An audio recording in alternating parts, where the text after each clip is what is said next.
Sebelum ceritanya dimulai, silahkan tulis di kolom komentar dari daerah mana saja teman-teman yang menonton cerita ini. Jangan lupa like dan subscribe agar channel ini bisa semakin berkembang dan bisa mempersembahkan cerita yang lebih menarik lagi. Hawa dingin di dalam mobil terasa menusuk, namun bukan pendingin udara yang menjadi penyebabnya. Udara dingin itu berasal dari keheningan yang membeku di antara aku dan suamiku, Farel. Selama perjalanan pulang dari kantor, tidak ada sepatah kata pun yang terucap. Dia sibuk dengan ponselnya, sesekali tersenyum tipis pada layar yang menyala, senyuman yang sudah berbulan-bulan tidak pernah lagi ia berikan untukku. Aku, Dian, hanya bisa memandang keluar jendela, menatap lampu-lampu kota yang berkelip seperti harapan yang perlahan padam. Pernikahan kami yang baru berjalan 2 tahun terasa seperti sudah berlangsung seabad. Sebuah abad yang penuh dengan kesunyian dan tatapan merendahkan. Sejak hari pertama aku menginjakan kaki di rumah mewahnya sebagai istrinya, aku tahu aku tidak pernah benar-benar diterima. Terutama oleh ibunya, Ibu Marni. Baginya, aku hanyalah seorang wanita biasa dari keluarga sederhana yang beruntung bisa dinikahi oleh putranya yang tampan dan sukses. Mereka tidak pernah tahu, dan aku pun tidak pernah berniat memberitahu, bahwa kesuksesan Farel sebenarnya adalah panggung sandiwara yang aku bangun untuknya. Perusahaan tempatnya bekerja, posisi direktur yang ia banggakan, mobil mewah yang ia kendarai, bahkan rumah yang kami tinggali, semuanya adalah bagian dari aset dan kerajaanku yang sengaja aku samarkan. Aku melakukan semua ini karena sebuah harapan naif. Aku ingin dicintai apa adanya, bukan karena pundi-pundi uang yang kumiliki. Aku ingin seorang suami dan keluarga yang tulus, yang melihatku sebagai Dian, bukan sebagai pemilik korporasi raksasa. Tapi harapan itu kini terasa seperti lelucon paling pahit di dunia. Setibanya di rumah, pemandangan yang sama menyambutku. Ibu Marni sedang duduk di sofa ruang tengah, menonton televisi dengan volume keras. Beliau hanya melirikku sekilas dari ujung matanya, tatapan penuh penghinaan yang sudah menjadi makanan sehari-hariku. Baru pulang?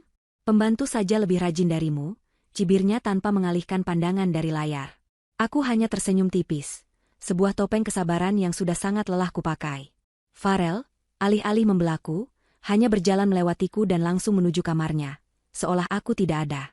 Tidak ada sapaan, tidak ada pelukan, hanya hembusan angin dingin dari tubuhnya yang berlalu. Malam itu, seperti malam-malam sebelumnya, aku makan sendirian di dapur, sementara mereka berdua makan di meja makan sambil bercengkerama penuh tawa. Aku adalah orang asing di rumahku sendiri. Kelelahan ini sudah mencapai puncaknya. Jiwaku terasa remuk, batinku menjerit meminta kebebasan. Malam itu, setelah memastikan Farel dan ibunya tertidur, aku membuat sebuah keputusan. Aku butuh waktu untuk diriku sendiri, butuh tempat untuk bernapas. Aku membuka laptopku dan memesan sebuah tiket penerbangan untuk esok pagi. Tujuanku adalah The Azure Sanctuary, hotel termewah di tepi pantai yang terletak di pulau terpencil.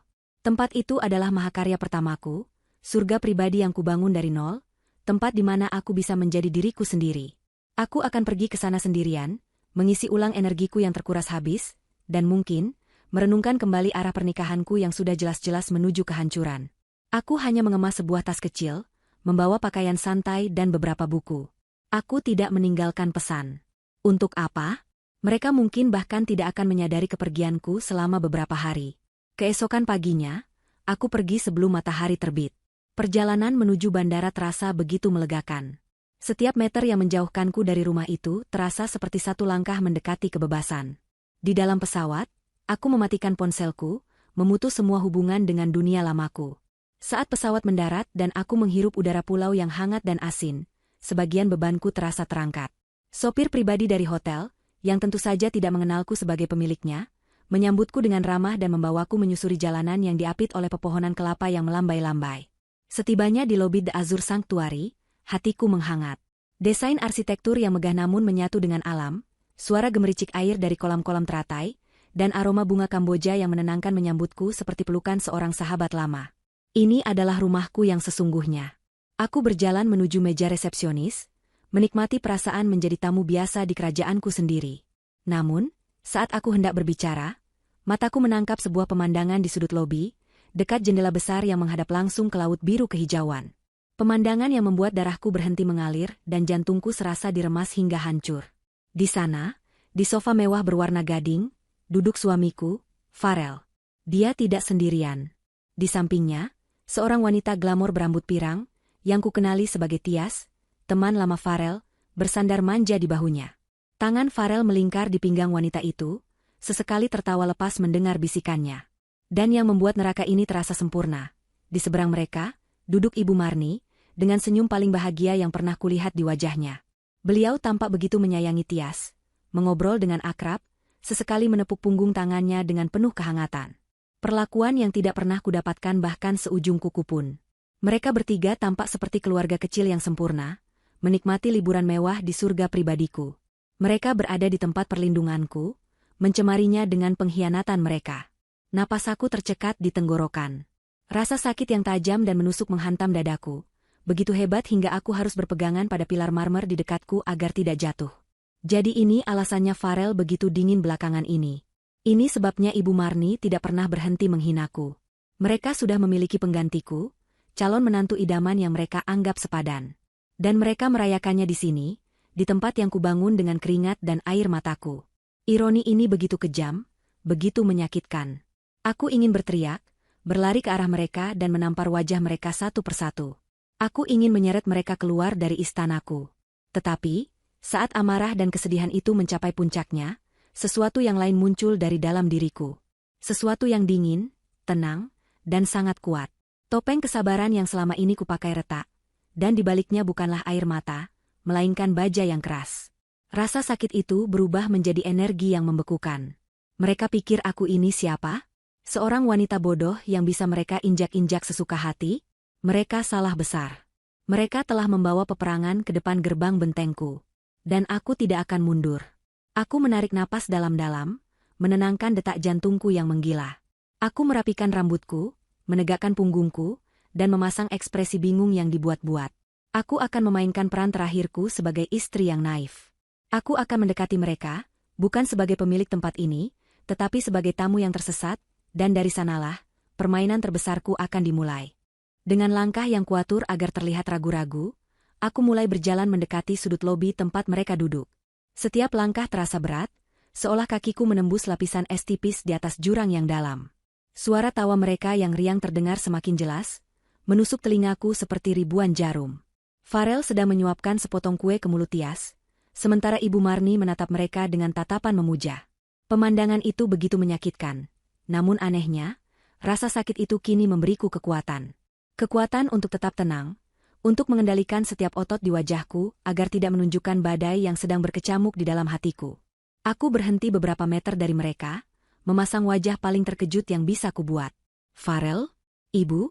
Panggilku dengan suara yang sedikit bergetar, cukup untuk menarik perhatian mereka. Seketika, tawa mereka terhenti. 3 pasang mata menoleh ke arahku dengan ekspresi yang berbeda-beda. Farel tampak benar-benar terkejut, matanya membelalak seolah melihat hantu. Tias menyipitkan matanya, menilaiku dari atas sampai bawah dengan tatapan meremehkan. Namun, ekspresi yang paling mengerikan datang dari Ibu Marni. Wajahnya yang semula cerah berubah menjadi mendung dalam sekejap, bibirnya menipis membentuk garis lurus penuh kebencian. Beliaulah yang pertama kali memecah keheningan. "Ngapain pembantu ada di sini?" Desisnya tajam, suaranya cukup keras untuk membuat beberapa tamu di sekitar kami menoleh. Hinaan itu, yang sudah biasa kudengar di rumah, terasa 100 kali lebih menyakitkan saat diucapkan di tempat umum, di kerajaanku sendiri. "Apa kamu mengikuti kami? Dasar wanita tidak tahu malu." Aku hanya bisa menatapnya, membiarkan hinaan itu menggantung di udara. Aku melihat Farel, berharap ada sedikit saja pembelaan darinya, sedikit saja sisa rasa hormat untuk wanita yang masih berstatus istrinya. Tapi harapanku sia-sia. Wajahnya yang semula terkejut kini mengeras, berubah menjadi amarah dan rasa malu. Dia malu karena kehadiranku. Dia bangkit dari sofa, berjalan cepat ke arahku dengan langkah-langkah yang mengancam. "Untuk apa kamu di sini, Dian?" tanyanya dengan suara rendah dan marah. "Siapa yang menyuruhmu datang?" Aku hanya ingin berlibur sebentar, Farel. "Aku tidak tahu kalian ada di sini," jawabku, memainkan peranku dengan sempurna. Air mata mulai menggenang di pelupuk mataku, air mata palsu yang kubuat untuk melengkapi pertunjukan ini. Farel mendengus kasar. Dia jelas tidak percaya padaku. Dia melirik ke arah Tias yang kini menatapnya dengan ekspresi menuntut. Seolah tatapan itu adalah sebuah perintah, Farel berbalik ke arahku dan melakukan sesuatu yang tidak pernah kubayangkan akan ia lakukan. Dia mendorong bahuku dengan cukup keras, hingga aku terhuyung mundur beberapa langkah. "Pergi kamu," bentaknya, suaranya kini meninggi, tidak peduli lagi dengan tatapan orang-orang di sekitar. Di sini sudah tidak ada tempat untukmu. Jangan mempermalukan aku di depan Tias. Pergi sekarang. Kata-kata itu bagaikan belati yang menancap tepat di jantungku. Dia mengusirku. Suamiku sendiri mengusirku di depan selingkuhannya dan ibunya. Tias, dari tempat duduknya, tersenyum sinis, senyum kemenangan yang paling memuakkan yang pernah kulihat. Ibu Marni melipat tangannya di dada, wajahnya menunjukkan kepuasan yang luar biasa. Mereka semua menikmati penderitaanku, merayakan kehancuranku. Saat itu, semua sisa cinta dan harapan yang kumiliki untuk Farel lenyap tak berbekas. Yang tersisa hanyalah kekosongan yang dingin dan sebuah janji balas dendam yang membara. Mereka mengharapkanku menangis, berteriak, atau memohon. Tapi aku tidak akan memberi mereka kepuasan itu. Aku mengangkat wajahku, menatap langsung ke mata Farel yang penuh amarah. Aku membiarkan air mata palsuku jatuh satu tetes, lalu dengan perlahan, aku menyunggingkan senyuman tipis. Senyuman yang membuat mereka semua terdiam. Senyuman yang terasa begitu ganjil di tengah situasi ini. Oke, sayangku, ucapku dengan suara yang lembut dan tenang. Hanya 2 kata itu. Tapi efeknya luar biasa. Farel tertegun, raut wajahnya berubah dari marah menjadi bingung. Ibu Marni dan Tia saling berpandangan, tidak mengerti dengan reaksiku. Aku tidak menunggu jawaban mereka. Dengan punggung yang tegak, aku berbalik dan berjalan pergi, menjauhi mereka dengan langkah yang anggun dan mantap. Aku bisa merasakan tatapan mereka yang menusuk punggungku, penuh dengan kebingungan dan mungkin sedikit kegelisahan. Mereka tidak tahu apa yang baru saja mereka lakukan. Mereka baru saja membangunkan seekor naga yang sedang tertidur. Aku tidak berjalan menuju pintu keluar. Tentu saja tidak. Aku berjalan lurus ke arah deretan lift di ujung lobi. Aku menekan tombol lift pribadi yang hanya bisa diakses dengan kartu khusus. Kartu yang selalu kusimpan di dompetku. Pintu lift terbuka, dan aku melangkah masuk, meninggalkan lobi yang penuh dengan drama murahan itu. Di dalam kotak logam yang sunyi itu, senyumanku perlahan memudar, digantikan oleh ekspresi dingin dan tanpa emosi. Topengku telah lepas. Lift itu tidak membawaku ke kamar tamu. Ia membawaku ke lantai paling atas, ke sebuah area tersembunyi yang tidak ada di denah umum hotel. Ini adalah pusat komando, otak dari seluruh operasi The Azure Sanctuary. Di sana, di dalam ruangan yang dipenuhi monitor dan teknologi canggih, aku disambut oleh Pak Budi, General Manager kepercayaanku. Dia adalah salah satu dari sedikit orang yang mengetahui identitasku yang sebenarnya. Wajahnya yang biasanya tenang tampak sedikit khawatir saat melihatku. Ibu Dian? Saya baru saja mendapat laporan ada sedikit keributan di lobi. Apa ibu baik-baik saja? Tanyanya dengan hormat. Aku menggelengkan kepala. Saya tidak baik-baik saja, Pak Budi. Tapi saya akan segera membaik. Jawabku, suaraku kini terdengar tegas dan penuh otoritas. Tolong berikan saya data tamu di Presidential Suite nomor 707. Pak Budi segera bergerak. Jarinya menari di atas keyboard. Dalam hitungan detik, wajah Farel, Ibu Marni, dan Tias muncul di layar utama. Tertera di sana, semua fasilitas mewah, kredit tak terbatas, dan layanan VIP yang mereka nikmati, semuanya ditagihkan ke rekening perusahaan atas nama Farel, perusahaan yang tentu saja juga milikku. Aku menatap foto mereka di layar dengan tatapan tajam. Pak Budi, ujarku dengan suara yang dingin membekukan. Mulai malam ini, liburan mereka sudah berakhir. Saya ingin Anda menjalankan beberapa perintah untuk saya, tanpa ada pertanyaan. Pak Budi menatapku, melihat kilat yang berbeda di mataku. Dia mengangguk patuh. Siap laksanakan, Bu. Pertama, aku memulai, pindahkan mereka dari Presidential Suite malam ini juga. Cari alasan apapun, masalah pipa, renovasi mendadak, saya tidak peduli. Berikan mereka kamar paling standar yang kita punya, yang jendelanya menghadap tembok belakang.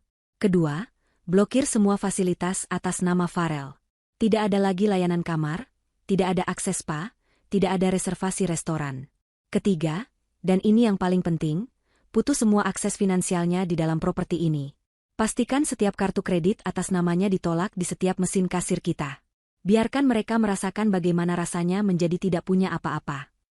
Aku berhenti sejenak, membiarkan perintahku meresap. Saya ingin mereka kebingungan. Saya ingin mereka panik. Saya ingin mereka merasakan sedikit saja dari rasa malu yang baru saja saya alami. Pak Budi mengangguk lagi, kali ini dengan senyum tipis yang penuh pengertian di wajahnya. Akan saya laksanakan semuanya, Bu. Mimpi buruk pertama mereka akan segera dimulai. Aku mengangguk puas. Permainan telah dimulai. Mereka telah memilih arenanya, dan aku yang akan menentukan aturannya. Mereka mungkin telah berhasil mengusir Dian, sang istri sederhana. Tapi mereka tidak tahu, mereka baru saja mengundang kemarahan Dian Kirana, sang ratu dari istana ini. Dan sang ratu tidak pernah kalah dalam permainannya sendiri. Kembali di dalam kemegahan Presidential Suite nomor 707, suasana terasa begitu ringan dan penuh kemenangan. Farel, Ibu Marni, dan Tias merayakan pengusiran Dian seolah mereka baru saja memenangkan sebuah pertempuran besar. Tawa Ibu Marni menggema di ruangan luas itu, tawa yang terdengar puas dan kejam. Beliau menuangkan sampahnya mahal ke dalam 3 gelas kristal, mengangkat gelasnya tinggi-tinggi. Untuk kita. Dan untuk masa depan yang cerah, tanpa ada benalu yang mengganggu. Ujarnya, matanya melirik Farel dan Tias dengan penuh arti. Tias tersenyum manja, menyandarkan kepalanya di bahu Farel. Aku tidak percaya dia berani menunjukkan wajahnya di sini. Reaksinya saat pergi tadi benar-benar aneh. Bukan? Hanya tersenyum seperti orang bodoh. Cibir Tias, jemarinya memainkan kancing ke meja Farel. Farel tertawa, meskipun tawanya terdengar sedikit hambar. Sejujurnya, reaksi Dian yang begitu tenang memang mengganggunya. Dia mengharapkan air mata, teriakan, atau setidaknya drama. Tapi senyuman itu, senyuman tipis yang sulit diartikan itu, meninggalkan jejak kegelisahan di benaknya. Namun, dia segera menepis perasaan itu. Untuk apa memikirkan Dian? Di sini, di surga ini, dia bersama wanita yang dia inginkan dan ibu yang selalu mendukungnya. Jangan pikirkan dia lagi. Dia mungkin sudah menangis di suatu tempat sekarang. Anggap saja sampah sudah membuang dirinya sendiri, kata Farel, mencoba meyakinkan dirinya sendiri lebih dari siapapun. Mereka bertiga bersulang, meneguk sampahnya dengan perasaan superior, tidak menyadari bahwa di bawah kaki mereka, fondasi dunia palsu mereka sudah mulai digerogoti. Setelah menghabiskan sore dengan bersantai di kolam renang pribadi di teras suite mereka, malam pun tiba. Mereka bersiap-siap untuk makan malam di restoran bintang 5 hotel, reservasi yang sudah Farel buat jauh-jauh hari. Tias mengenakan gaun malam merah yang memukau, sementara Ibu Marni memakai perhiasan terbaiknya. Namun, saat mereka hendak keluar, masalah pertama muncul. Pintu suite yang seharusnya terbuka dengan sentuhan kartu akses, tetap terkunci rapat. Farel mencoba kartunya berulang kali. Gagal. Dia mencoba kartu Tias. Hasilnya sama. Aneh sekali. Mungkin baterainya habis. Gumam Farel, sedikit kesal karena gangguan kecil ini. Dia kemudian menelepon layanan tamu dari telepon di dekat pintu. Setelah menunggu hampir 15 menit, seorang staf senior bersama 2 petugas keamanan datang. Staf itu membungkuk hormat, wajahnya menunjukkan penyesalan yang sangat meyakinkan. Mohon maaf sebesar-besarnya, Bapak Farel, Ibu. Ada masalah yang cukup serius, katanya dengan nada prihatin. Baru saja terdeteksi ada kebocoran pipa gas yang signifikan di seluruh sayap lantai ini. Demi keselamatan, kami harus mengosongkan seluruh lantai 7 untuk perbaikan darurat. Ibu Marni langsung melotot. Apa maksudmu? Kami sudah membayar mahal untuk suite ini. Kami tidak mau pindah. Protesnya dengan suara melengking. Tias juga tampak sangat tidak senang. Rencananya untuk memamerkan gaun barunya di restoran mewah terancam gagal. Staf itu tetap tenang. Wajahnya penuh simpati palsu yang telah dilatih dengan baik. Kami mengerti sepenuhnya, Bu. Ini benar-benar di luar dugaan kami. Keselamatan tamu adalah prioritas utama. Kami sudah menyiapkan kamar pengganti untuk Bapak dan Ibu. Semuanya sudah siap. Kami akan membantu memindahkan barang-barang Anda. Farel, yang merasa wibawanya sebagai tamu penting terusik, mencoba menggunakan kekuatannya. Dengar, saya tidak mau kamar lain. Saya mau suite yang setara di lantai lain. Cek lagi sistem Anda. Staf itu menggeleng pelan. Mohon maaf, Pak. Hotel sedang dalam kondisi penuh sekali malam ini, karena ada acara konferensi internasional. Hanya 1 kamar yang tersisa. Tapi kami jamin kamar itu sangat nyaman. Sebagai kompensasi, kami akan memberikan voucher makan malam gratis untuk besok. Mendengar kata gratis, amarah Ibu Marni sedikit mereda, meskipun wajahnya masih masam. Terjebak dalam situasi itu, Farel akhirnya terpaksa setuju. Mereka mengikuti staf hotel, berjalan menyusuri koridor mewah, masuk ke dalam lift, dan turun beberapa lantai. Namun, mereka kemudian dibawa menyusuri lorong yang semakin lama semakin sempit dan sederhana. Karpetnya tidak lagi setebal di lantai atas, dan pencahayaannya lebih redup. Akhirnya, mereka berhenti di depan sebuah pintu di ujung lorong, nomor 313. Saat pintu terbuka, kekecewaan langsung terpampang di wajah mereka. Ruangan itu sangat kecil, mungkin hanya 1/10 dari luas suite mereka sebelumnya. Hanya ada satu tempat tidur ukuran king, satu sofa kecil, dan sebuah jendela yang ketika dibuka, hanya menampilkan pemandangan tembok beton dari bangunan sebelah dan beberapa pipa besar yang mengeluarkan uap. Tidak ada balkon, tidak ada kolam renang pribadi, tidak ada ruang tamu yang luas. Kamar mandinya pun standar, tanpa jacuzzi atau perlengkapan mandi mewah. Bau samar desinfektan tercium di udara. Ini kamarnya? Ini penghinaan, seru Ibu Marni, suaranya menggema di ruangan sempit itu. Tias bahkan tidak mau masuk, berdiri di ambang pintu dengan wajah jijik. Farel merasa wajahnya memerah karena malu dan marah. Dia berbalik pada staf hotel. Ini tidak bisa diterima. Saya adalah tamu VIP. Ini satu-satunya kamar yang tersedia, Pak. Mohon pengertiannya. Tim kami sedang bekerja keras memperbaiki masalah di lantai 7. Mungkin besok pagi sudah selesai, jawab staf itu dengan nada datar yang sopan, lalu dengan cepat pamit undur diri sebelum Farel bisa melancarkan protes lebih lanjut. Malam yang seharusnya glamor hancur berantakan. Mereka terjebak di dalam kamar sempit yang panas. Rencana makan malam mewah mereka batal. Farel mencoba memesan layanan kamar, berharap bisa sedikit memperbaiki suasana. Namun, setelah mencoba menelepon berkali-kali, panggilannya tidak pernah diangkat. Seolah-olah nomor ekstensi layanan kamar tiba-tiba tidak ada lagi. Frustrasi, Farel memutuskan untuk turun sendiri ke bar hotel untuk membeli beberapa botol anggur dan makanan ringan, setidaknya untuk menenangkan Ibu Marni dan Tias yang sudah mulai berdebat sengit. Di bar lobi yang elegan, Farel memesan sebotol anggur terbaik dan beberapa piring camilan mahal. Dia merasa sedikit lebih baik, berpikir bahwa setidaknya dia masih bisa menunjukkan kemampuannya untuk menyediakan kemewahan. Saat bartender menyebutkan total tagihan, Farel dengan percaya diri menyodorkan kartu kredit platinumnya. Bartender menggesek kartu itu, namun mesinnya mengeluarkan bunyi penolakan. "Maaf, Pak, kartunya ditolak," kata bartender itu. Farel mengerutkan kening. Tidak mungkin. Coba lagi, perintahnya. Bartender mencoba lagi, dan hasilnya sama. "Mungkin ada masalah dengan mesin Anda," kata Farel, mulai merasa panik. Dia mengeluarkan kartu kredit lain dari dompetnya, sebuah kartu dari bank yang berbeda. "Coba yang ini." Bartender itu menggesek kartu kedua. Sekali lagi, mesin itu berbunyi sama. Ditolak. Beberapa orang di sekitar bar mulai melirik ke arah mereka. Wajah Farel memanas. Keringat dingin mulai membasahi pelipisnya. Ini tidak masuk akal. Kedua kartunya memiliki limit yang sangat tinggi dan tidak pernah bermasalah. Bagaimana mungkin keduanya ditolak di saat bersamaan? Dia mencoba mengingat-ingat, apakah dia sudah membayar tagihan? Tentu saja sudah. Semua pembayaran diatur secara otomatis dari rekening utamanya. Rekening yang dia tidak tahu, sepenuhnya dikendalikan oleh Dian. Kepanikan yang nyata mulai merayap di dalam hatinya.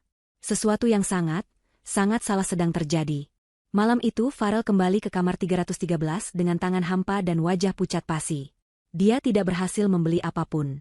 Kegagalannya di bar tadi telah menumbuhkan benih ketakutan yang dingin di dalam perutnya. Dia memberikan alasan teknis kepada Ibu Marni dan Tias, mengatakan bahwa sistem pembayaran di seluruh hotel sedang bermasalah. Tentu saja, mereka tidak menerimanya dengan baik. Sisa malam itu dihabiskan dalam suasana yang sangat tegang, diwarnai oleh omelan Ibu Marni tentang pelayanan hotel yang buruk dan keluhan Tias tentang liburan mereka yang hancur. Mereka tidur dengan perut kosong dan hati yang dongkol, tidak menyadari bahwa mimpi buruk mereka baru saja memasuki babak baru.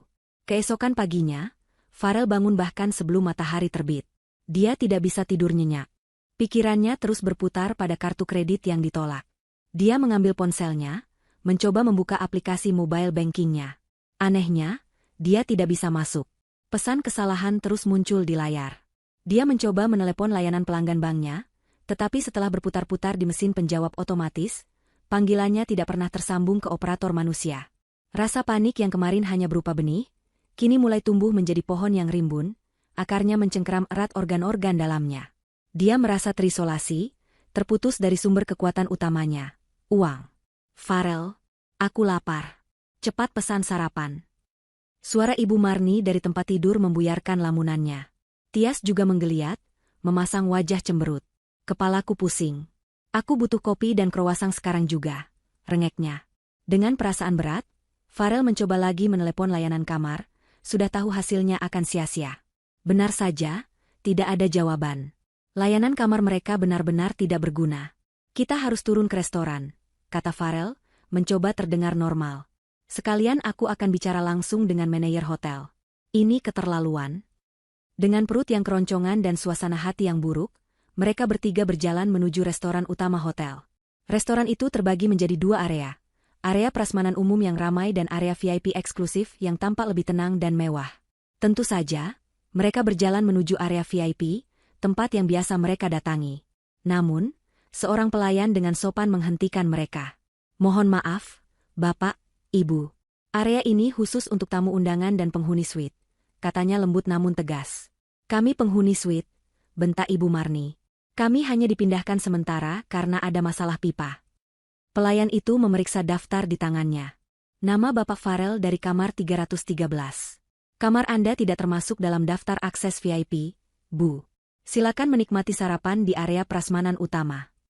Ini adalah penghinaan publik kedua. Wajah Farel memerah pada menahan amarah. Dengan terpaksa, mereka berjalan ke area prasmanan yang ramai, mencari meja kosong di antara kerumunan tamu lain. Suasananya begitu berbeda, berisik dan sedikit kacau. Mereka mengambil piring dan mulai memilih makanan dengan enggan. Setelah mendapatkan makanan mereka duduk di sebuah meja di sudut. Saat hendak mulai makan, seorang pelayan lain mendatangi meja mereka. Selamat pagi. Untuk pembayaran sarapannya bisa langsung di kasir di depan.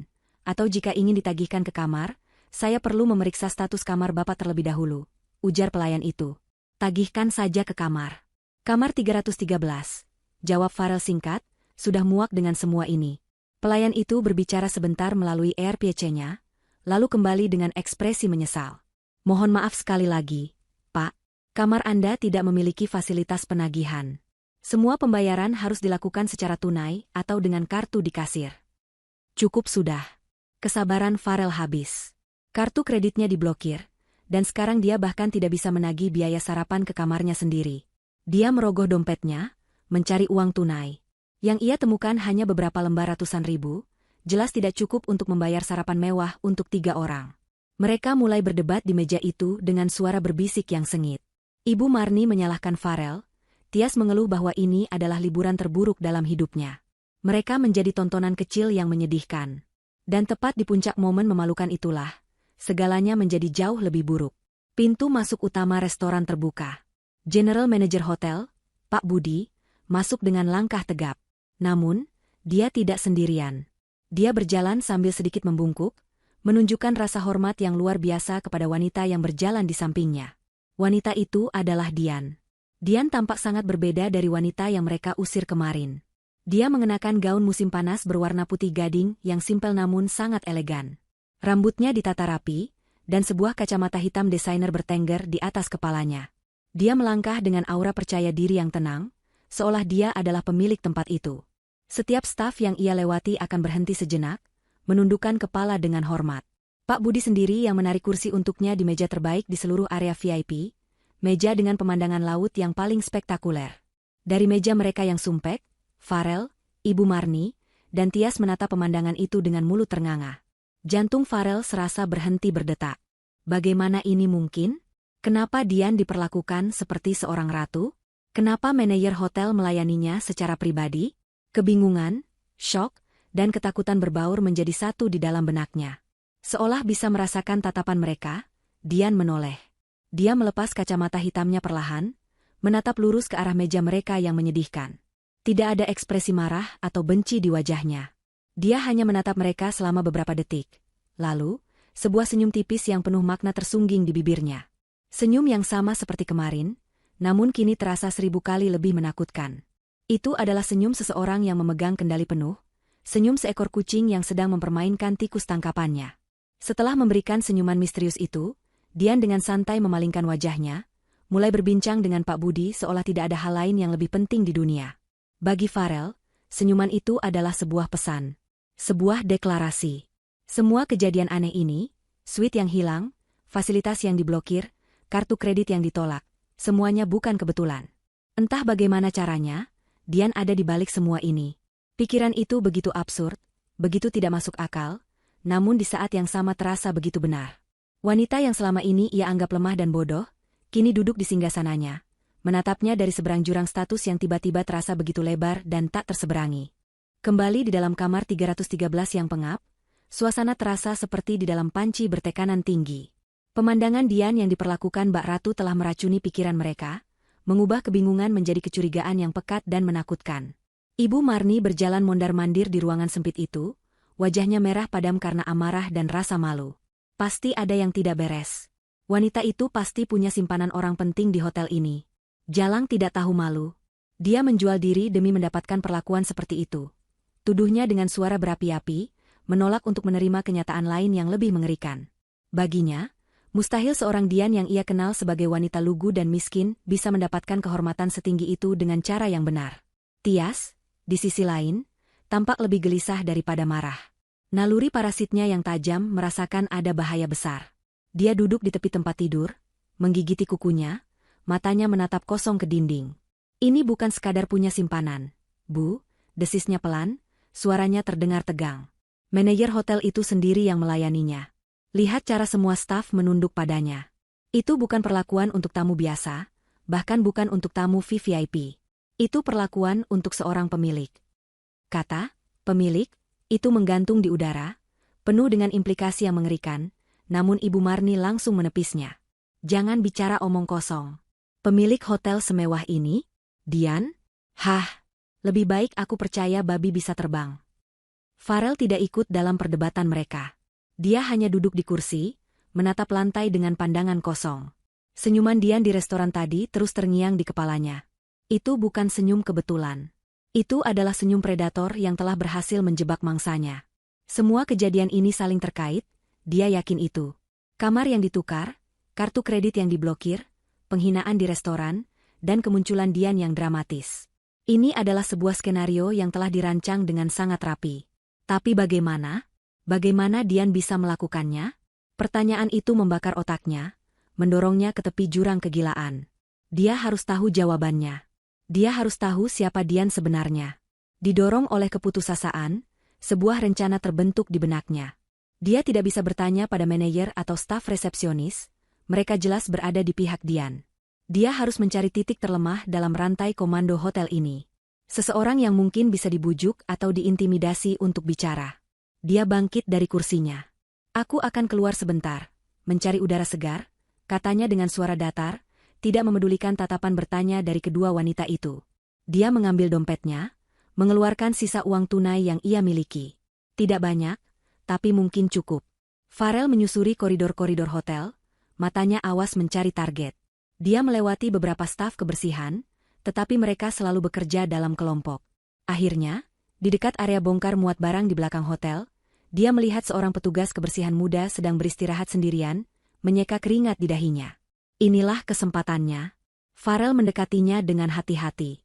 Permisi, Mas, sapanya, mencoba terdengar ramah.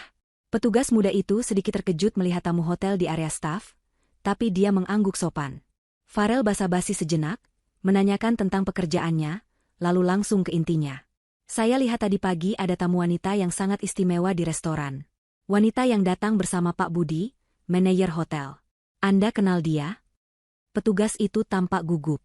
Mohon maaf, Pak, saya tidak boleh membicarakan informasi tentang tamu. Farel tersenyum tipis. Dia mengeluarkan 5 lembar uang 100 ribuan dari dompetnya, melipatnya, dan dengan gerakan cepat menyelipkannya ke saku kemeja petugas itu. Mata pemuda itu melebar karena terkejut. Saya tidak bertanya tentang tamu. Saya hanya penasaran. Dia tampak seperti orang yang sangat penting. Apakah dia seorang pejabat? Atau artis terkenal? Desak Farel, suaranya kini lebih rendah dan menekan. Melihat jumlah uang yang cukup besar itu, dan Farel yang tampak begitu mendesak, pertahanan petugas itu runtuh. Dia melirik ke sekeliling untuk memastikan tidak ada yang melihat. Dia bukan pejabat atau artis. Pak, bisiknya. Dia orang yang paling penting di sini. Apa maksudmu? Tanya Farel, jantungnya mulai berdebar kencang. Saya tidak pernah melihat wajahnya secara langsung sebelum hari ini, Pak. Kami hanya diberitahu bahwa pemilik utama jaringan hotel ini akan datang berkunjung. Kami semua diperintahkan untuk memberikan pelayanan terbaik dan tidak mengganggunya.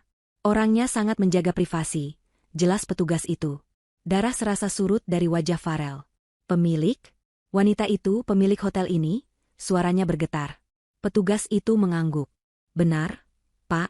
Seluruh jaringan The Azure Sanctuary adalah miliknya. Namanya terukir di plakat kehormatan di kantor pusat staf.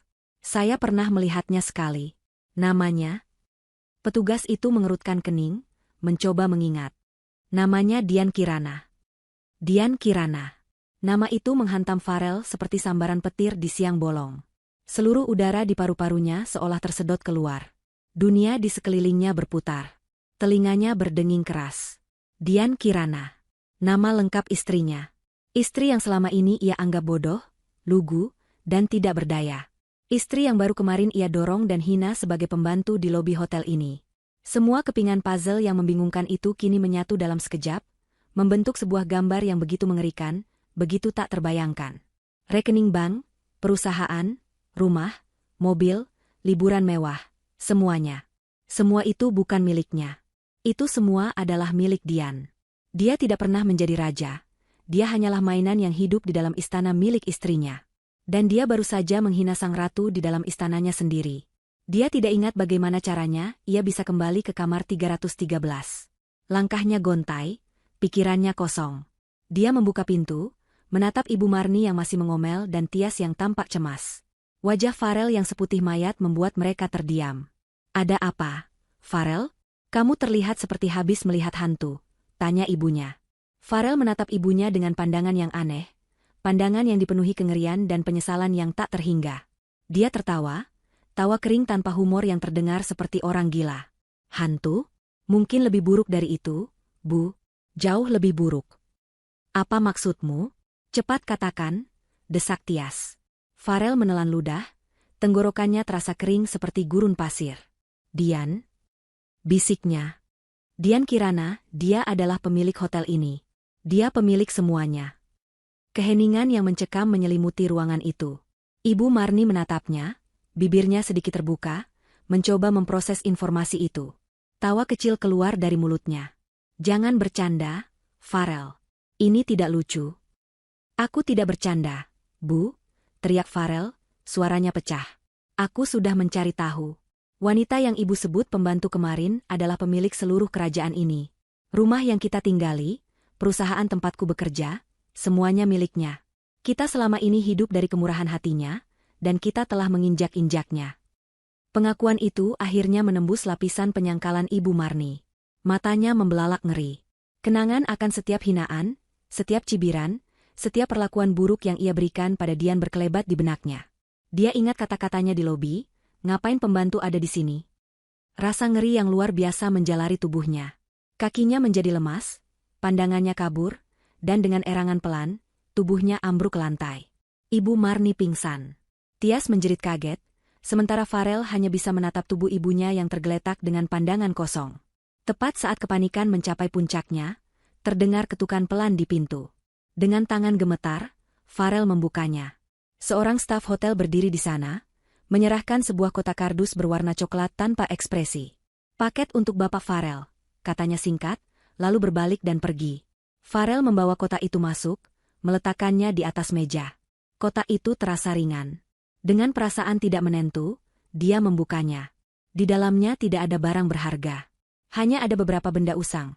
Sebuah jam tangan imitasi dengan tali yang sudah terkelupas, dompet kulit sintetis yang sudah kusam, sebuah ponsel model lama dengan layar retak, dan beberapa pasang kaos kaki lusuh. Itu adalah semua barang yang ia miliki saat pertama kali bertemu Dian.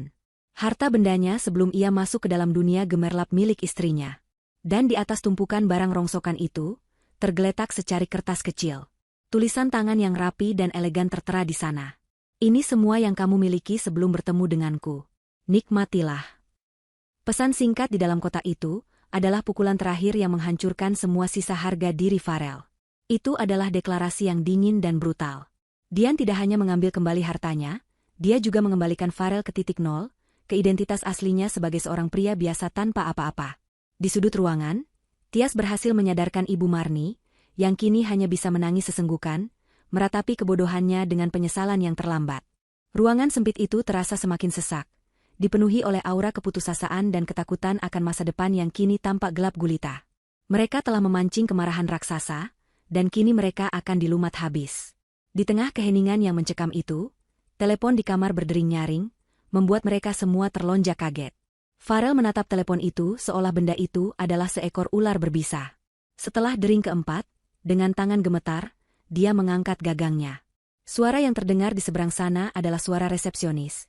Namun nadanya kini tidak lagi ramah, melainkan datar dan efisien. Selamat siang, Bapak Farel di kamar 313. Kami hanya ingin menginformasikan bahwa sesuai dengan data pemesanan Anda, masa menginap Anda telah berakhir hari ini. Waktu check-out adalah pukul 12 siang, dan sekarang sudah lewat 1 jam. Kami mohon Anda untuk segera mengosongkan kamar dalam waktu 30 menit ke depan. Apa? Tapi saya memesan untuk 3 malam. Protes Farel, suaranya terdengar lemah. Data di sistem kami menunjukkan pemesanan hanya untuk 1 malam. Pak, mohon maaf, kamar ini sudah dipesan oleh tamu berikutnya.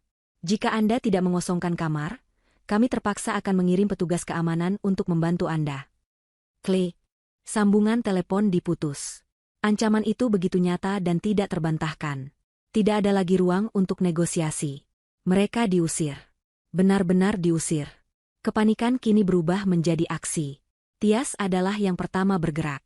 Wajahnya yang semula ketakutan kini berubah menjadi topeng dingin yang penuh perhitungan. Dia bukan wanita bodoh. Dia tahu kapan sebuah kapal akan tenggelam, dan dia tidak punya niat untuk ikut tenggelam bersamanya. Aku tidak ikut campur dalam masalah ini, katanya dengan suara tajam, sambil mulai mengemasi barang-barangnya ke dalam tas Louis Vuitton miliknya dengan gerakan cepat. Ini urusanmu dengan istrimu, Farel. Aku tidak menyangka ternyata kamu hanya seorang penipu yang hidup dari harta istri. Tias, jangan tinggalkan aku. Kita bisa menghadapi ini bersama. Mohon Farel, mencoba meraih lengannya. Tias menepis tangannya dengan kasar. Kita? Tidak ada kita, bentaknya. Aku mendekatimu karena kupikir kamu pria sukses. Ternyata kamu hanya parasit. Sama sepertiku, tapi kamu bahkan tidak menyadarinya. Selamat tinggal, Farel. Semoga beruntung menjadi gelandangan. Dengan kata-kata terakhir yang berbisa itu, dia menyambar tasnya, siap untuk pergi. Saat itulah, pintu kamar mereka digedor dengan keras. Keamanan hotel. Bapak Farel, waktu Anda sudah habis. Suara berat terdengar dari luar. Pintu terbuka dan 2 petugas keamanan berbadan tegap masuk, diikuti oleh seorang manajer junior yang membawa clipboard. Mereka tidak tersenyum. Silakan kemasi barang Anda dan ikuti kami, perintah manajer itu dengan nada yang tidak menerima bantahan. Momen berikutnya adalah sebuah parade kehancuran yang bergerak lambat. Di bawah tatapan dingin para petugas, Farel dan Ibu Marni yang masih menangis terisak-isak, terpaksa memasukkan pakaian dan barang-barang mereka ke dalam koper dengan tergesa-gesa. Tidak ada lagi martabat yang tersisa. Tias berdiri di dekat pintu, menjaga jarak, seolah tidak mau terkontaminasi oleh kemalangan mereka. Setelah selesai, mereka digiring keluar dari kamar. Mereka tidak diizinkan menggunakan lift tamu yang mewah, melainkan diarahkan ke lift barang yang sempit dan berbau logam di ujung koridor staf. Perjalanan turun terasa seperti perjalanan menuju tiang gantungan. Puncak dari penghinaan itu terjadi saat mereka tiba di lobi. Pintu lift barang terbuka, dan mereka didorong keluar tepat di tengah-tengah lobi utama yang sedang ramai-ramainya. Para tamu yang baru datang dan hendak check-in, menatap mereka dengan penuh rasa ingin tahu. Pemandangan itu begitu kontras. Para tamu kaya yang elegan dan mereka bertiga. Seorang pria dengan wajah hancur, seorang wanita tua yang menangis histeris, dan seorang wanita glamor yang tampak marah, dikawal oleh 2 petugas keamanan seolah mereka adalah penjahat yang baru saja tertangkap. Bisik-bisik dan tatapan menghakimi mengikuti setiap langkah mereka menuju pintu keluar. Begitu kaki mereka menginjak trotoar di depan hotel, di bawah terik matahari yang menyengat, para petugas keamanan itu berbalik dan masuk kembali ke dalam hotel tanpa mengucapkan sepatah kata pun, meninggalkan mereka begitu saja di antara hiruk-pikuk mobil dan taksi. Misi telah selesai. Tias tidak membuang waktu sedetik pun. Dia segera melambaikan tangannya, menghentikan sebuah taksi kosong yang baru saja menurunkan penumpang. Tias, tunggu. Panggil Farel, mencoba untuk terakhir kalinya. Tias bahkan tidak menoleh. Dia melemparkan kopernya ke kursi belakang, masuk ke dalam taksi, dan membanting pintunya. Saat taksi itu melaju, Farel sempat melihat Tias mengeluarkan ponselnya, mungkin sudah mencari target kaya berikutnya. Aliansi mereka yang dibangun di atas kebohongan dan keserakahan, hancur berkeping-keping di pinggir jalan. Kini, tinggallah Farel dan ibunya. Terduduk di atas koper mereka di trotoar yang panas, seperti pengungsi yang kehilangan segalanya. Ibu Marni terus menangis, sementara Farel hanya bisa menatap kosong ke arah hotel megah di hadapannya. Hotel yang seharusnya menjadi saksi kemenangannya, kini telah menjadi monumen kehancurannya. Jauh di atas mereka, di balik jendela kaca raksasa dari penthouse suite paling mewah, Dian berdiri menyaksikan semuanya. Dia melihat Tias pergi dengan taksi. Dia melihat Farel dan ibunya yang tampak begitu kecil dan menyedihkan di bawah sana. Tidak ada senyum kemenangan di wajahnya. Hanya ada ekspresi dingin yang tenang, ekspresi seorang hakim yang baru saja menjatuhkan vonis yang setimpal. Pembalasannya di surga pribadinya ini telah selesai. Tapi perang yang sesungguhnya baru saja akan dimulai. Dia meraih ponselnya, menekan nomor pengacara pribadinya yang tersimpan di panggilan cepat. Saat panggilannya tersambung, dia hanya mengucapkan 2 kalimat singkat dengan suara yang mantap dan tanpa keraguan. Mulai prosesnya. Ambil kembali semuanya. Perjalanan pulang dari Pulau Surga yang telah berubah menjadi neraka adalah sebuah siksaan panjang. Tanpa kartu kredit dan dengan sisa uang tunai yang menipis, Farel dan Ibu Marni tidak bisa membeli tiket pesawat. Mereka terpaksa menempuh perjalanan berjam-jam menggunakan feri malam yang penuh sesak dan panas, dilanjutkan dengan bus antar kota yang reot. Kontrasnya begitu brutal. Beberapa hari yang lalu mereka terbang di kelas bisnis, kini mereka harus berdesakan dengan penumpang lain di kursi yang keras dan sempit, diiringi bau solar dan deru mesin yang memekakan telinga. Selama perjalanan, tidak ada lagi tangisan dari Ibu Marni. Yang ada hanyalah keheningan yang jauh lebih menakutkan, sesekali dipecah oleh saling menyalahkan dengan suara berbisik yang penuh kebencian. Ini semua salahmu, Farel. Bagaimana bisa kamu menikah dengan seorang wanita selama 2 tahun tanpa tahu siapa dia sebenarnya? Bodoh. Kamu benar-benar bodoh. Desis Ibu Marni, matanya menatap tajam keluar jendela yang kotor. Farel, yang sedang memijat pelipisnya yang berdenyut, membalas dengan nada tak kalah sengit. Salahku? Siapa yang dari hari pertama terus-menerus menghina Dian? Siapa yang selalu membanding-bandingkannya dengan wanita lain dan mendorongku untuk bersikap kejam padanya? Ibu meracuni pikiranku setiap hari. Ibu menikmati saat aku menyakitinya. Aku hanya ingin yang terbaik untukmu. Aku tidak mau punya menantu miskin yang tidak jelas asal-usulnya. Dan lihat hasilnya sekarang, Bu. Farel hampir berteriak, membuat beberapa penumpang menoleh. Kita mendapatkan apa yang kita tabur. Kita kehilangan segalanya karena kesombongan ibu. Perdebatan sengit itu terus berlanjut, menguras sisa-sisa energi mereka. Saat bus akhirnya tiba di terminal kota mereka menjelang subuh, keduanya tampak 10 tahun lebih tua. Mereka kotor, lelah, dan hancur. Dengan sisa uang terakhir, mereka naik taksi menuju kompleks perumahan mewah tempat mereka tinggal. Sepanjang jalan, secercah harapan palsu mulai tumbuh di hati Farel. Mungkin semua ini hanyalah pelajaran. Mungkin Dian hanya ingin menakut-nakuti mereka. Setelah mereka tiba di rumah, mungkin ada pesan darinya, sebuah kesempatan untuk berdamai. Namun, harapan itu hancur berkeping-keping saat taksi berhenti di depan gerbang rumah mereka. Di gerbang besi yang tinggi itu, terpasang sebuah rantai besar dan gembok baru yang berkilauan. Di sampingnya, tertempel selembar kertas yang dilaminasi. Dengan jantung berdebar kencang, Farel turun dari taksi dan mendekati kertas itu. Tulisan yang tercetak tebal dan resmi seolah melompat dan menampar wajahnya. Pemberitahuan hukum. Properti ini adalah milik sah dari Ibu Dian Kirana. Akses tanpa izin akan ditindak sesuai hukum yang berlaku sebagai tindakan penyusupan. Untuk pengambilan barang pribadi, silakan hubungi firma hukum Adiwangsa Rekan. Mereka bahkan tidak bisa masuk ke rumah mereka sendiri. Mereka telah terkunci di luar, status mereka berubah dari penghuni menjadi penyusup. Ibu Marni merosot ke trotoar. Kali ini tangisannya terdengar nyata, dipenuhi keputusasaan yang absolut. Mereka benar-benar tidak punya apa-apa lagi. Malam itu, mereka terpaksa menelepon Paman Heru, adik dari Ibu Marni, memohon untuk diizinkan menumpang. Paman Heru dan keluarganya, yang selama ini selalu memandang Farel dan Ibu Marni dengan iri dan segan, kini menyambut mereka dengan campuran kasihan dan kepuasan yang tersembunyi. Mereka diberikan sebuah kamar paviliun kecil di belakang rumah utama, yang sebelumnya digunakan sebagai gudang. Ruangan itu sempit, berdebu, dan hanya ada satu kasur tipis di lantai. Penghinaan ini terasa lebih menyakitkan daripada kehilangan harta benda. Setiap hari, mereka harus menahan tatapan merendahkan dan sindiran halus dari keluarga pamannya saat makan. Keesokan harinya, Farel, dengan sisa-sisa harga dirinya, mencoba menyelamatkan satu-satunya hal yang ia pikir masih ia miliki, pekerjaannya. Dia meminjam kemeja dari sepupunya dan pergi ke kantornya. Namun, saat dia mencoba menempelkan kartu aksesnya di pintu lobi, lampu merah menyala. Akses ditolak. Dengan perasaan malu, dia meminta bantuan satpam untuk bisa masuk. Di dalam, suasana terasa aneh. Rekan-rekan kerjanya yang biasa menyapanya dengan ramah kini menghindarinya, berbisik-bisik saat ia lewat. Firasat buruknya semakin kuat. Benar saja, Saat ia tiba di mejanya, seorang staf HR dan 2 petugas keamanan sudah menunggunya. "Pak Farel, bisa ikut kami ke ruang rapat sebentar?" kata staf HR itu dengan nada formal. Di dalam ruang rapat yang dingin itu, vonis dijatuhkan tanpa basa-basi. "Dengan berat hati, perusahaan harus memberhentikan Anda efektif per hari ini, Pak Farel. Ini adalah bagian dari restrukturisasi besar-besaran untuk efisiensi perusahaan," jelas staf HR itu, sambil menyodorkan surat pemecatan. Farel tahu itu bohong. Tidak ada restrukturisasi. Ini adalah eksekusi. Dian, yang ternyata adalah investor utama di balik perusahaan ini, telah menarik pelatuknya. Pukulan terakhir datang saat dia berjalan keluar dari gedung kantor untuk terakhir kalinya. Di area parkir, di tempat mobil sedan mewah miliknya biasa terparkir, kini ada sebuah truk derek. 2 orang sedang bersiap untuk mengaitkan mobilnya. "Maaf, Pak Farel. Ada tunggakan pembayaran. Mobil ini kami sita," kata salah seorang dari mereka, menunjukkan surat perintah penyitaan. Tentu saja itu juga bohong.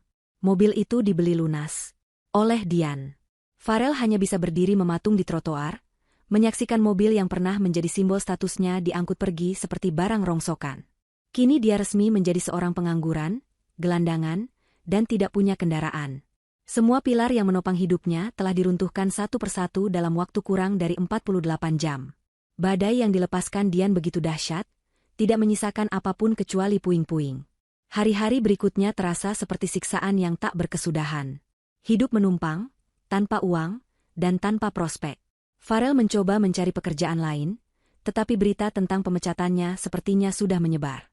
Tidak ada satupun panggilan yang ia terima. Ibu Marni, yang tidak terbiasa hidup susah, menjadi semakin histeris dan sulit dikendalikan. Dia tidak bisa menerima kenyataan ini. Dia tidak mau hidup sebagai orang miskin yang bergantung pada belas kasihan kerabat. Dalam keputusasaannya, sebuah ide gila terbentuk di benaknya. Dia menolak untuk menyerah. Dia akan mendatangi Dian. Bukan untuk berperang, tetapi untuk memohon. Dia akan menggunakan senjata andalannya, air mata, drama, dan ikatan keluarga yang pernah ada. Dia yakin, di balik sosok CEO yang dingin itu, masih ada Dian yang lugu dan berhati lembut yang bisa ia manipulasi. Dia akan pergi ke markas besar Kirana Corporation dan bersujud di kaki Dian jika perlu. Itu adalah satu-satunya harapan mereka yang tersisa. Dengan tekad buta yang lahir dari keputusasaan, Ibu Marni mempersiapkan misinya. Dia memaksa Farel untuk menemaninya, mengatakan bahwa kehadiran putra satu-satunya akan melunakkan hati Dian. Farel setuju, bukan karena dia percaya rencana ini akan berhasil, tetapi karena dia sudah tidak punya pilihan lain.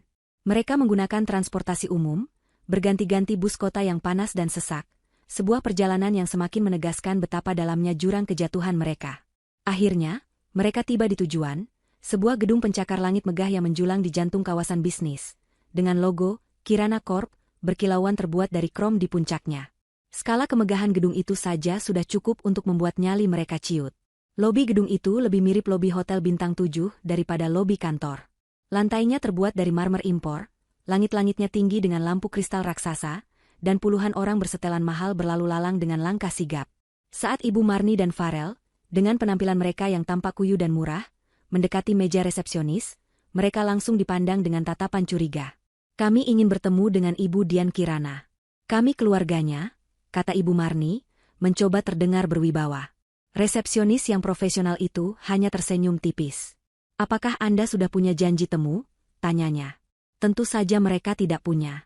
Resepsionis itu kemudian meminta mereka menunggu di area tunggu, sebuah sofa yang meskipun mewah, terasa seperti kursi pesakitan bagi mereka. 1 jam berlalu. Kemudian 2 jam. Setiap menit terasa seperti 1 jam.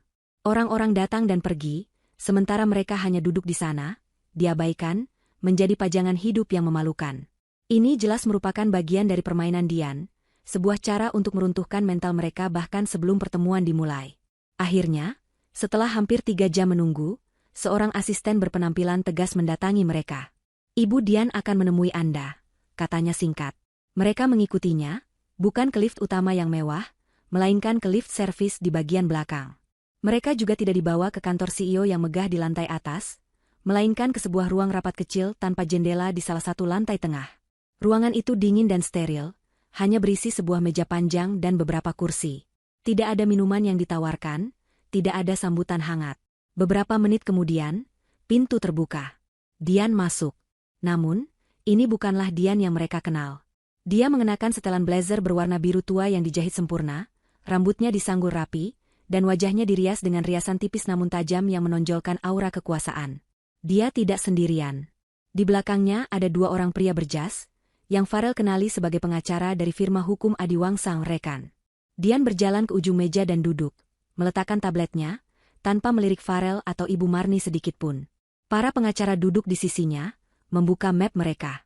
Kehadiran Dian yang dingin dan berjarak membuat semua skenario drama yang telah disiapkan Ibu Marni buyar seketika. Namun, dia tetap mencobanya. Dia memulai pertunjukannya. Air mata mulai mengalir di pipinya yang keriput. Dian, anakku, lihatlah kami. Kami mohon maafkan kami. Isaknya, suaranya dibuat serak dan menyedihkan. Ibu tahu ibu salah. Ibu sudah buta karena terlalu menyayangi Farel. Semua ini salah Tias, wanita ular itu yang meracuni pikiran anak ibu. Tolong, Dian, jangan hukum kami seperti ini. Anggaplah kami sebagai keluarga. Beri kami kesempatan kedua. Ibu Marni terus meratap, menceritakan penderitaan mereka, memohon belas kasihan. Farel hanya duduk diam di sampingnya, merasa mual melihat sandiwara ibunya. Dian, di ujung meja, mendengarkan semua itu tanpa ekspresi. Wajahnya seperti topeng pualam, matanya tidak menunjukkan emosi apapun. Dia membiarkan Ibu Marni menghabiskan semua air matanya hingga isakannya mereda.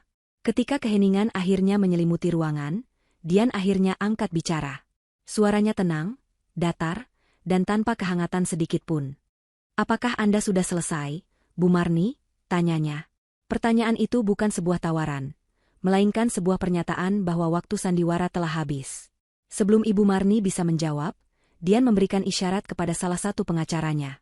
Pengacara itu mendorong sebuah map tebal berwarna merah ke tengah meja, menggesernya tepat di hadapan Ibu Marni. Saya rasa, permohonan Anda tidak relevan lagi setelah Anda melihat isi dari map itu, kata Dian. Ibu Marni menatap map itu dengan bingung. Farel pun mengerutkan kening. Mereka mengira isinya adalah bukti-bukti perselingkuhan Farel atau dokumen-dokumen aset yang disita. Dengan tangan sedikit gemetar, Ibu Marni membukanya. Halaman pertama adalah salinan laporan keuangan sebuah yayasan sosial milik keluarga besar almarhum suaminya dari 10 tahun yang lalu. Halaman berikutnya adalah salinan slip transfer bank ke rekening pribadi atas nama Ibu Marni, dengan jumlah yang sangat besar, ditarik dari rekening yayasan tersebut. Halaman-halaman selanjutnya berisi kesaksian tertulis dari bendahara lama yayasan itu, yang menceritakan bagaimana ia dipaksa untuk memalsukan laporan oleh Ibu Marni. Ada juga bukti-bukti penjualan aset yayasan yang uangnya tidak pernah kembali ke kas. Itu adalah bukti-bukti tak terbantahkan dari kejahatan penggelapan dana yang serius.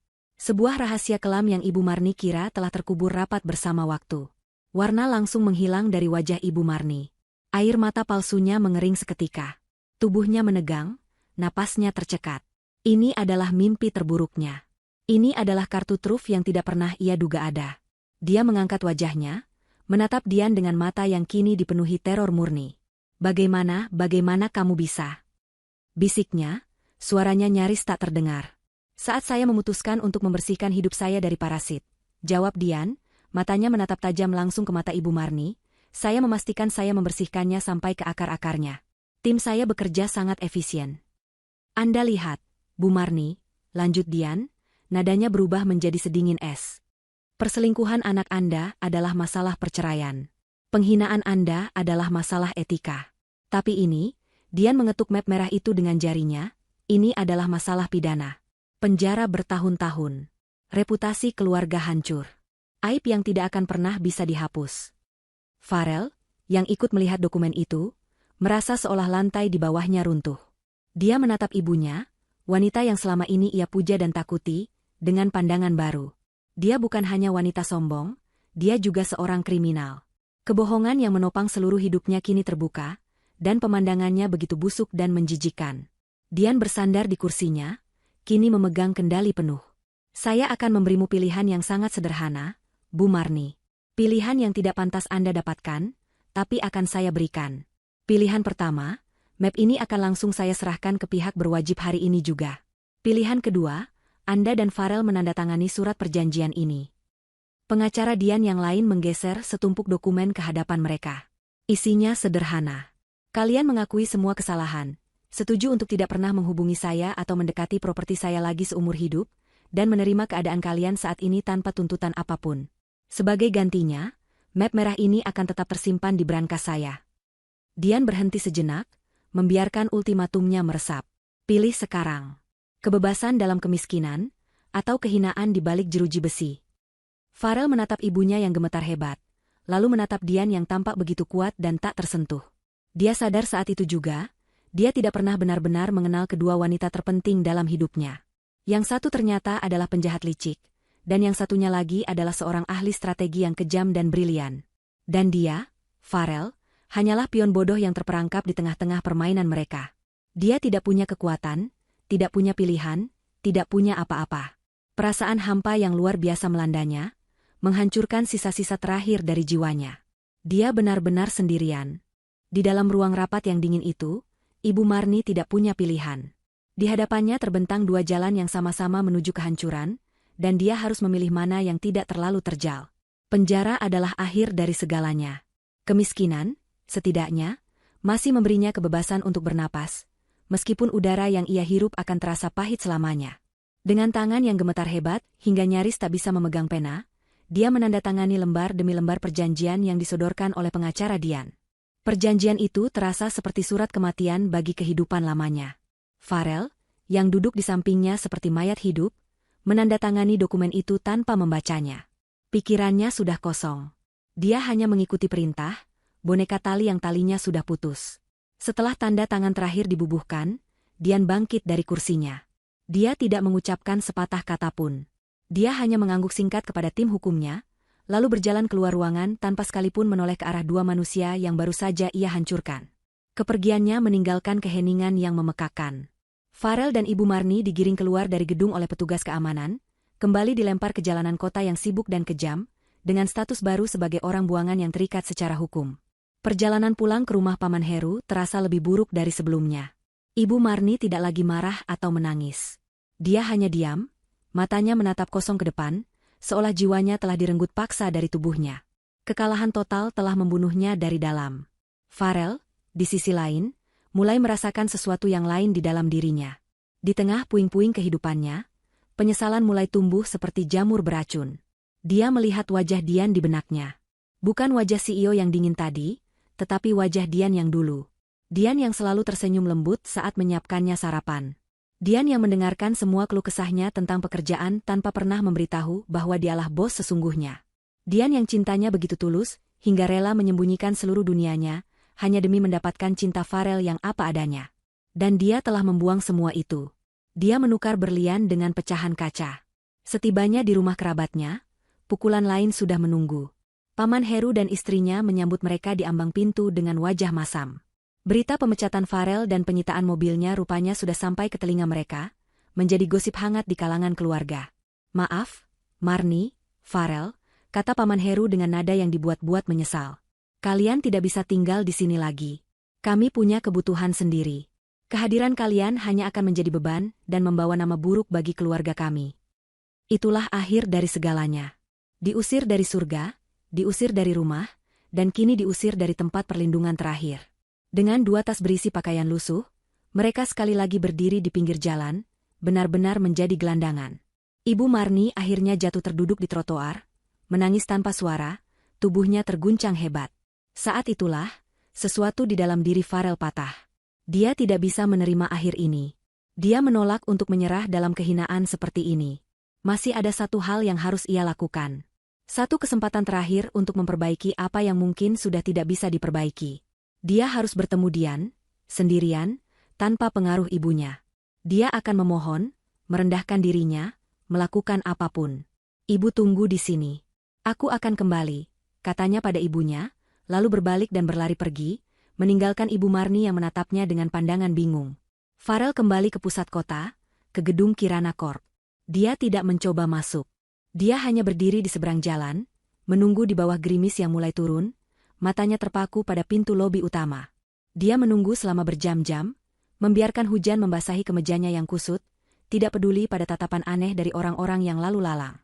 Menjelang malam, hujan turun semakin deras. Dan sosok yang ditunggunya akhirnya muncul. Dian keluar dari lobi, dilindungi oleh payung besar yang dipegang oleh sopir pribadinya. Dia tampak lelah, tetapi tetap anggun. Melihatnya, Farel merasakan gelombang keputusasaan yang luar biasa. Dia berlari menyeberang jalan, tidak peduli pada klakson mobil yang memekik. Dia menerobos hujan dan berhenti tepat di depan Dian, menghalangi jalannya menuju mobil. Dian menatapnya, wajahnya terkejut sesaat, lalu kembali tenang. Farel, sapanya dingin, perjanjiannya sudah jelas. Kamu tidak boleh mendekatiku. Aku mohon, Dian. 5 menit saja, pinta Farel, suaranya serak bercampur dengan deru hujan. Tanpa menunggu jawaban, dia melakukan hal yang paling memalukan dalam hidupnya. Dia berlutut. Di atas aspal yang basah dan dingin, di hadapan wanita yang pernah menjadi istrinya, Farel bersujud. Air hujan bercampur dengan air mata yang kini mengalir deras di pipinya. Maafkan aku, Dian. Aku mohon maafkan aku. Isaknya, suaranya terdengar menyedihkan. Aku bodoh. Aku buta. Aku mengakui semuanya. Aku salah telah menyakitimu. Tapi percayalah, semua itu karena pengaruh ibuku. Dia yang meracuniku. Dan Tias, dia hanya penggoda. Di dalam hatiku, aku selalu mencintaimu. Dian, aku hanya terlalu lemah untuk melawan mereka. Beri aku satu kesempatan lagi. Aku akan menjadi suami yang kau inginkan. Aku akan bekerja dari nol, aku akan membuktikan cintaku padamu. Itu adalah pertunjukan terakhirnya. Sebuah drama yang lahir dari penyesalan dan ketakutan akan masa depan. Dia menumpahkan semua kesalahannya pada orang lain, sebuah upaya terakhir untuk menyelamatkan dirinya sendiri. Dian menatapnya yang berlutut di bawah hujan, basah kuyup dan menyedihkan. Tidak ada kemarahan di matanya. Yang ada hanyalah rasa kasihan yang dingin dan berjarak, seperti melihat seekor serangga yang malang. Dia menghela napas pelan. Cintamu hanya untuk hartaku, Farel, ucapnya, suaranya terdengar jelas di tengah hujan. Dan sekarang, hartaku sudah tidak lagi mengenalimu. Kata-kata itu menghantam Farel lebih keras daripada tamparan. Dian kemudian memberi isyarat.